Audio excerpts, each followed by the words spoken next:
10 Star News ఇక details చూసుకున్నట్లయితే Venkatagiri SI Subbarao ఓ minor బాలుడిపై case నమోదు చేసినట్లు చెప్పారు. వెంకటగిరి పట్టణంలో ఆ బాలుడు ఎఫ్జెడ్ స్కూటర్ను విపరీతంగా వేగంతో నడుపుతూ సైలెన్సర్ కు మార్పులు చేసి పెద్ద పెద్ద శబ్దాలు చేసుకుంటూ జులాయిగా తిరుగుతున్న కారణంగా అతనిపై కేసు నమోదు చేసినట్లు పేర్కొన్నారు. ఈ సందర్భంగా అతను వినియోగిస్తున్న AP39 ఎఫ్జెడ్ 5660 అదుపులోకి తీసుకున్నారు. పట్టణ పరిధిలో ప్రజలకు ఇబ్బంది చర్యలకు ఎవరు పాల్పడినా ఉపేక్షించలేదని హెచ్చరించారు.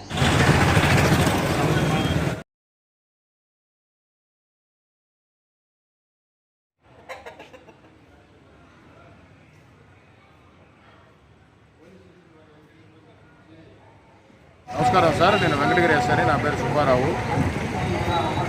ప్రతిరోజు నిర్వహించే వాహన తనిఖీల్లో భాగంగా నిన్న ఒక బాలుడు నడుపుతున్న ఎఫ్జెడ్ బండిని స్వాధీనం చేసుకోవడం జరిగింది. ఆ బాలుడు ఆ బైక్ని కడపలో మెకానిక్ దగ్గర ఆల్టరేషన్ చేసి టైర్లకి విచిత్రమైన రౌండ్లు వేసి సైలెన్సర్ మోడిఫై చేయడం జరిగింది. సైలెన్సర్లోంచి డుక్కుమని శబ్దాలు రావడంతో పాటు మంటలు కూడా వచ్చేలాగా అతను ఏర్పాటు చేసుకోవడం జరిగింది. ఆ బైక్ని నిన్న కొట్టుకొని దాని మీద కేసు రిజిస్టర్ చేయడం జరిగింది.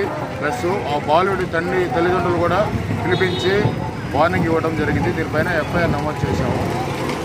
వెంకటగిరి పట్టణంలోని యువత దయచేసి గమనించండి. మీ ఆడంబరాల కోసం జనాలని ఇబ్బంది పెట్టవద్దు. పెద్ద పెద్ద బైకులని మాడిఫై చేసి ఆల్టరేట్ చేసుకొని వాహనాలు నడిపితే ఎన్ని పరిస్థితుల్లో కఠినమైన చర్యలు తీసుకుంటామని మీ అందరికీ తెలియజేస్తాం.